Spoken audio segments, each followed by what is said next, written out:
Hello students, good morning. Welcome to BSM 5 Boys and Girls. Namaste. Shri Shivsha College of Commerce, Management, Computer Education, managed by Jain Citizen Education Society. BBSM 5 Boys and Girls.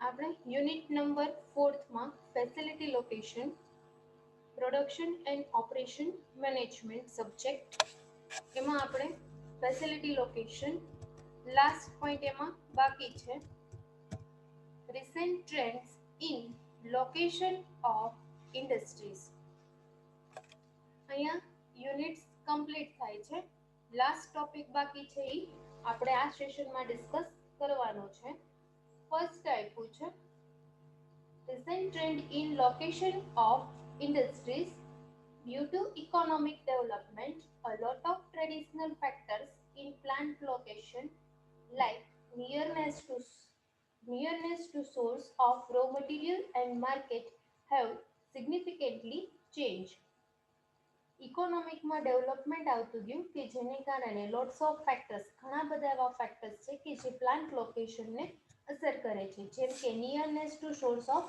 Row material નજદીકમાં તમને raw material મળવું જરૂરી છે નિયરનેસ હોવું જરૂરી છે and market have significantly change અને market કેવું હોય છે કન્ટિન્યુઅસ કટ થ્રુ કોમ્પિટિશન જોવા મળે છે કટથ્રોટ કોમ્પિટિશન જોવા મળે છે મીન્સ કે ગળાકા હરીફાઈ તમે માર્કેટમાં જોઈ શકો છો mobility of labour development in transport and communication facilities government's approach toward bringing balance in regional development have become the recent trend in selection of facility labour supply કેવી રીતે થાય છે કેવી રીતે ટ્રાન્સપોર્ટેશન નો ડેવલપમેન્ટ થાય છે કમ્યુનિકેશન ફેસિલિટીઝ કેવી છે ઇન શોર્ટ કે ઇન્ફ્રાસ્ટ્રક્ચર ફેસિલિટી સારી હોવી જોઈએ જો ઇન્ફ્રાસ્ટ્રક્ચર ફેસિલિટી સારી રીતે વર્ક નથી કરતી તો સારા પ્રમાણમાં તમારે લોકેશન તમે એસ્ટાબ્લિશ કરી શકતા નથી લેબર ફોર્સ સારું હોવું જોઈએ ટ્રાન્સપોર્ટ ફેસિલિટી સારી હોવી જોઈએ કમ્યુનિકેશન ફેસિલિટી સારી હોવી જોઈએ governments approach toward the bringing balance in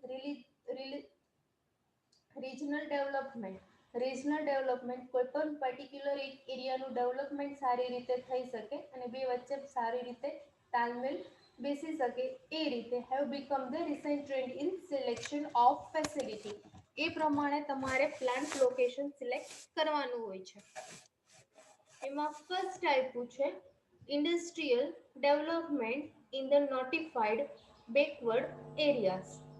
The central government as well as the state government has notified certain backward areas so as to have to balance regional development.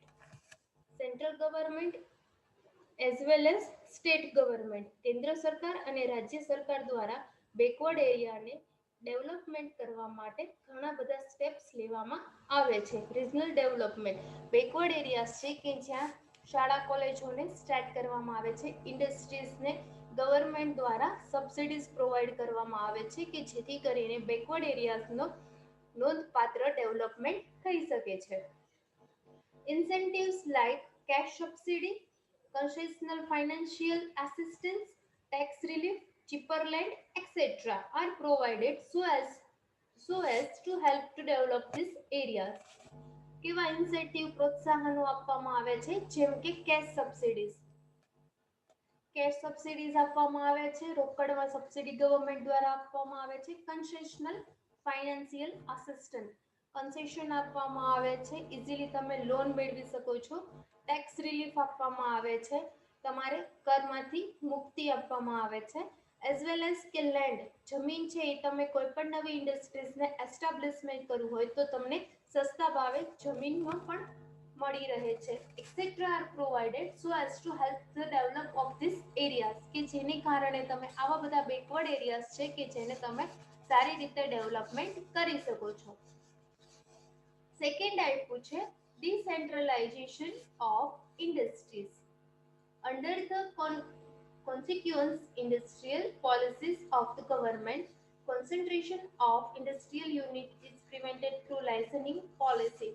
કોઈપણ ઇન્ડસ્ટ્રીઝને તમારે establishment કરવી હોય, after establishment government પાસેથી licence મેળવવું જરૂરી છે. તમે કોઈ પણ પ્રોડક્ટનું પ્રોડક્શન કરો છો, કોઈ પણ ઇન્ડસ્ટ્રીઝ છે, સ્મોલ ઇન્ડસ્ટ્રીઝ છે અથવા બિગ ઇન્ડસ્ટ્રીઝ છે, બટ તમારે એના માટે લાઇસન્સ લેવું જરૂરી બને છે. વગર લાઇસન્સે કોઈ પણ ઇન્ડસ્ટ્રીઝ તમે રન કરી શકતા નથી. Setting up new unit is not permitted in certain industrial areas. અમુક એવા એરિયાઝ બેકવર્ડ છે કે જ્યાં તમારે એસ્ટાબ્લિશમેન્ટ કરવા માટે કે જ્યાં તમારે પ્લાન્ટ લોકેટ કરવા માટે ગવર્મેન્ટ પાસેથી લાઇસન્સની જરૂરિયાત ઊભી થતી નથી અને ત્યાં ગવર્મેન્ટે પરમિશન પણ આપી દીધેલી હોય છે. Similarly, existing units either establish their additional plant in less developed area or sometimes relocate the whole unit in such areas. ઘણી વખત શું થાય છે કે પહેલેથી તે જે એસ્ટાબ્લિશ કરેલું યુનિટ્સ હોય કે જેને ફરીને એડિશનલ પ્લાન્ટ તરીકે એને એસ્ટાબ્લિશ કરે છે અને એનું ડેવલપમેન્ટ કરે છે એવા એરિયામાં કે જ્યાં એનો વિકાસ થયેલો હોતો નથી, અંડર ડેવલપ અથવા લેસ ડેવલપ એરિયાઝ હોય અને સમટાઈમ્સ શું બને છે કે એને ફરીને રીલોકેટ કરવામાં આવે છે પૂરેપૂરા યુનિટ્સને કે જ્યાં પૂર્ણ પ્રમાણમાં અહીં બેકવર્ડ એરિયાઝ હોય છે. થર્ડ આપ્યું છે priority for the suburban areas. The industrialists show their preference for the suburban areas as the site for establishment or new units or relocation of the existing one. ઉદ્યોગ સાહસિકો હોય છે કે જેનો પોતાનો ઓલ્ડ યુનિટ અથવા જૂનું યુનિટ અથવા નવું જે યુનિટ એને એસ્ટાબ્લિશ કરવાનું છે એ એવી જગ્યાએ એસ્ટાબ્લિશમેન્ટ કરે છે સબઅર્બન એરિયાઝ, વિલેજ એરિયા કે જ્યાં સિટી એરિયાઝ કે જ્યાં પૂરતા પ્રમાણમાં એને ઇન્ફ્રાસ્ટ્રક્ચર ફેસિલિટી સારા પ્રમાણમાં મળી રહે છે કે એને પ્રેફરન્સ આપે છે ઉદ્યોગ સાહસિકો સબઅર્બન એરિયાઝને અને ત્યાં નવું યુનિટ સ્ટાર્ટ કરે છે અને ફરીને એને રીલોકેશન પણ કરે છે. The industrial policy of the government does not permit the establishment of new unit or expansion of existing one in city area. Industrial policies છે ગવર્મેન્ટની કે જેમાં નવું યુનિટ તમારે એસ્ટાબ્લિશ કરવું હોય અથવા જૂના યુનિટ્સને તમારે એક્સપાન્ડ કરવું હોય, વિસ્તારવું હોય તો ગવર્મેન્ટ એને સિટી એરિયામાં પરમિશન આપતી નથી. At the same time, infrastructure facility are developed in the suburban areas. તમને ખબર છે સિટી એરિયાઝમાં પૂરતા પ્રમાણમાં બેન્કિંગ, કમ્યુનિકેશન, ફાઇનાન્શિયલ, ઇન્સ્યોરન્સ કે જે સારા પ્રમાણમાં તમને ફેસિલિટીઝ અવેલેબલ થઈ શકે છે.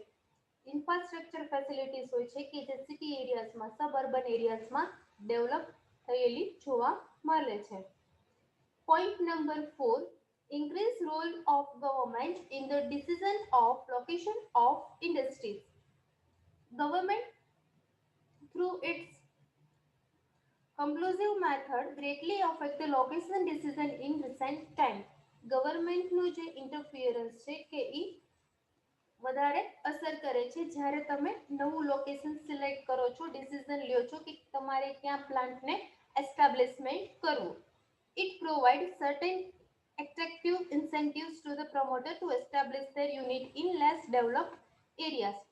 શું કરે છે ગવર્મેન્ટ દ્વારા સર્ટેન એટ્રેક્ટિવ આકર્ષક પ્રોત્સાહન પૂરા પાડવામાં આવે છે કે જે ઉદ્યોગ સાહસિકો હોય અને establish units in less develop areas એવા એરિયાઝમાં ડેવલપ કરવા માટે ગવર્મેન્ટ એને પ્રોત્સાહન પૂરું પાડે છે કે જ્યાં લેસ ડેવલપ છે કે જ્યાં એનો પૂરતા પ્રમાણમાં બેકવર્ડ એરિયા છે, ઇન્ફ્રાસ્ટ્રક્ચર ફેસિલિટી અવેલેબલ નથી કે જેને ડેવલપમેન્ટ કરવા માટે ગવર્મેન્ટ સારા એવા આકર્ષક પ્રોત્સાહનો પૂરા પાડે છે.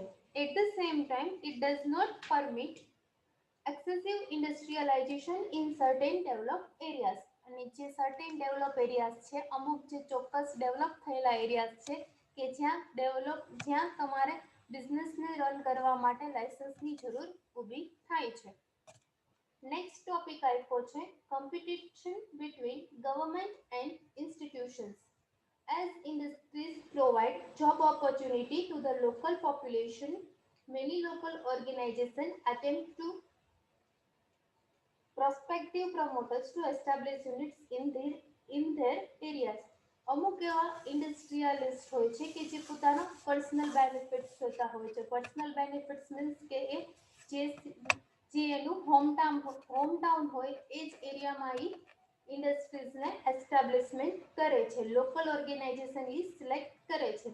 They provide different type of incentives like cheap land, relief in local taxes, etc. કે જ્યાં એને સસ્તા ભાવે એક લેન્ડ મળી રહે છે અને લોકલ ટેક્સ પણ એને ઓછો પ્રોવાઈડ કરવાનો હોય છે, ચૂકવવાનો હોય છે. Sometimes the objective of local organization and the government come in conflict on the issue of location of industries. ઘણી વખત લોકલ ઓર્ગેનાઇઝેશન અને ગવર્મેન્ટ બંને વચ્ચે કન્ફ્લિક્ટ ઊભા થાય છે, ઇશ્યુઝ ઊભા થતા હોય છે જ્યારે લોકેશન ઇન્ડસ્ટ્રીઝનું સિલેક્ટ કરવામાં આવે છે ત્યારે.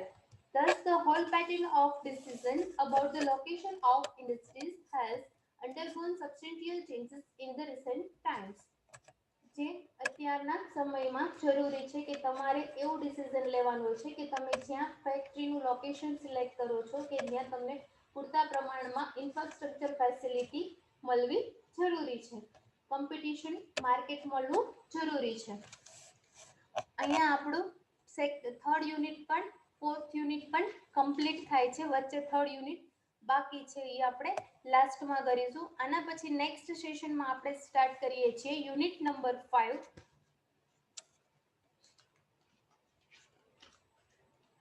Facility layout. Facility location complete થાય છે. કાંઈ પણ ડાઉટ હોય તો તમે મને પૂછી શકો છો. Thank you very much.